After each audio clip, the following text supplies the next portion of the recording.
Graça e paz, líderes de avivamento. Dando continuidade então à série Célula Viva, hoje vamos ver um pouco de Jesus em 2 Tessalonicenses. A igreja de Tessalônica era tão cheia de virtudes que cometeu até exageros, tipo, ajudou aproveitadores. 2 Tessalonicenses 3, 10 e 13. Eles se aproveitavam ali da bondade da igreja. É preciso ter equilíbrio para agir sob a direção do Espírito Santo. Às vezes a nossa vontade, a nossa atitude pode ser muito boa, podemos ser pessoas boas, né? Mas alguém disse assim, devemos ser bons, mas não bonzinhos. Porque o bonzinho, ele acaba fazendo aquilo que é responsabilidade do outro. Eu faço por ele aquilo que ele não faz por si mesmo. Isso não é bom. Mas Tessalonicenses, então, 2 Tessalonicenses, Jesus é associado a Deus Pai. Capítulo 1, versículo 1, 2, 8, capítulo 2, 16. Jesus nunca é chamado de Pai, mas sempre associado a Ele. Se Jesus não fosse Deus, não seria associado a Ele, porque Deus é incomparável.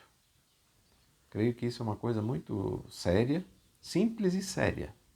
Por que simples? Porque você pensar que uma pessoa, um ser humano, vamos supor que Jesus fosse somente um ser humano, por melhor que ele tenha sido, por mais inteligente, por, por mais obras maravilhosas que ele tenha feito, mas vamos supor, ele é só um ser humano, só um profeta. Como que ele poderia ser associado a Deus Pai? Como o filho, como uma criatura. Aí, vamos dizer assim, beleza. Mas do contrário, seria até uma blasfêmia. Mas ele mesmo disse, eu e o Pai somos um. A Bíblia confirma essa unidade entre o Pai e o Filho. Então, é bem importante que a gente tenha essa concepção. Jesus é o próprio Deus feito carne. Existe muita dificuldade para explicar isso. Pode ser, nem tudo se explica racionalmente. A palavra de Deus diz que Jesus é a sabedoria de Deus, que para o homem é loucura, para Deus é a própria manifestação da sabedoria. Então, eu poderia exemplificar assim: eu sou um ser humano, você está me vendo? Esse rosto aí, essa é a parte exterior. Você está me ouvindo? Eu estou transmitindo por palavras os meus pensamentos. Isso é a minha alma. E como eu vivo para Deus? Esse é o meu espírito. Então, Jesus é associado a Deus Pai e também ao Espírito Santo, o Pai, o Filho e o Espírito Santo. O Deus triuno, o nosso Deus. Jesus é Deus. Jesus é o fundador do Evangelho. Capítulo 1, versículo 8. Jesus não fundou uma denominação. Jesus veio trazer o Evangelho, a boa notícia. E os cristãos sempre se reuniram por causa dele no vínculo do amor. Não nos reunimos por obrigação, mas por amor. Hebreus 10, 24 e 25. Muito importante nesse tempo em que as pessoas são egoístas, são avarentas, são mais voltadas aos prazeres, né? Não se preocupando com as coisas de Deus. E no meio dos cristãos muitas vezes tem isso também, as pessoas querem ser individualistas, não querem se reunir porque reunião não dá problema. Estar em contato com gente tem dificuldade, mas Hebreus vai falar para não deixar de congregar, pelo contrário, façamos admoestações uns aos outros. Um ajuda o outro no crescimento, no desenvolvimento da fé. É isso que nós cremos, assim nós precisamos viver. A fé é sempre desafiada e os irmãos ajudam uns aos outros com estímulos. Vamos lá, vamos para frente. Às vezes a gente precisa pegar no pé do irmão, porque ele está vacilando. Mas às vezes tem que pegar na mão do irmão, para puxar ele junto. E vai ser aquela benção. Jesus, um nome, o nome a ser glorificado. Então, em Tessalonicenses, né, 2 Tessalonicenses 1, 11, 12, 3, 6, 14, 15. Quem é fiel exalta Jesus e atrai outros para Jesus pelo seu exemplo. Você é fiel e Jesus é glorificado. Leia lá em Mateus 5,16. As pessoas vão ver as boas obras e vão glorificar ao Pai que está nos céus. No capítulo 3, versículo 14 e 15, mostra que precisamos manter certo distanciamento dos desobedientes, mas tratá-los como irmãos. Pessoas que traíram o ministério só devem ser recebidas após confissão e arrependimento. Amém, queridos? Então, às vezes a gente hoje quer, assim, muito passar pano, né? Sabe, os passapanistas, aqueles que ao invés de tratarem, eles querem atrair, deixando as pessoas do jeito que elas estão. Não é assim. Para vir para Jesus precisa transformação, conversão.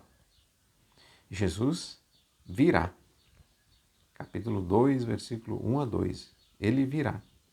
E ele virá quando? Em ocasião oportuna. Quem determina o dia?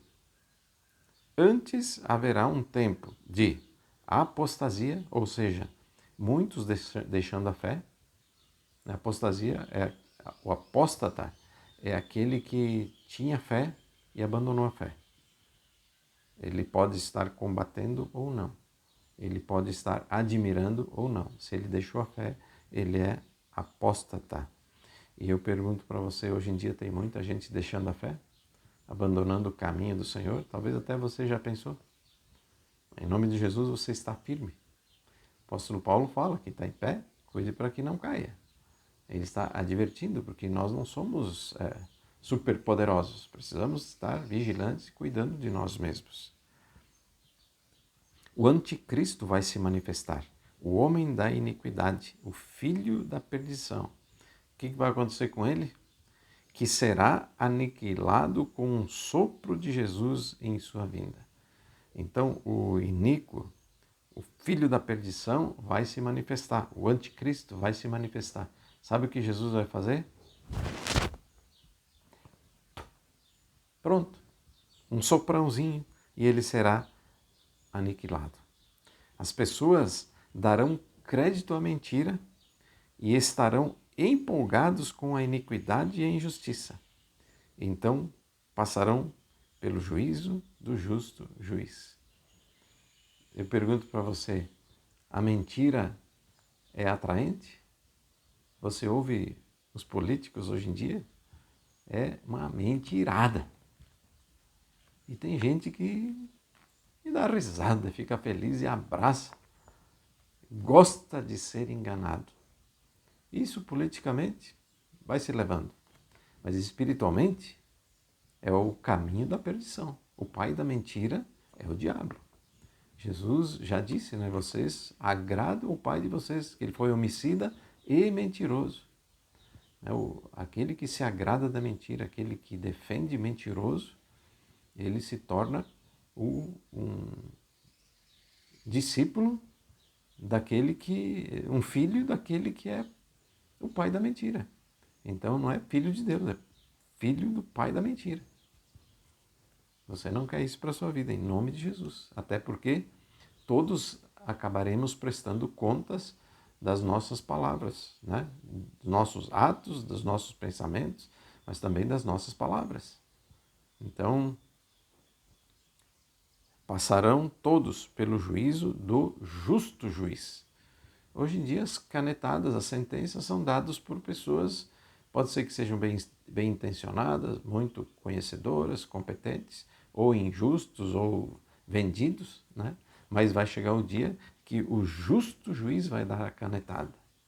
E a canetada é ou vai para o inferno ou vem para o céu.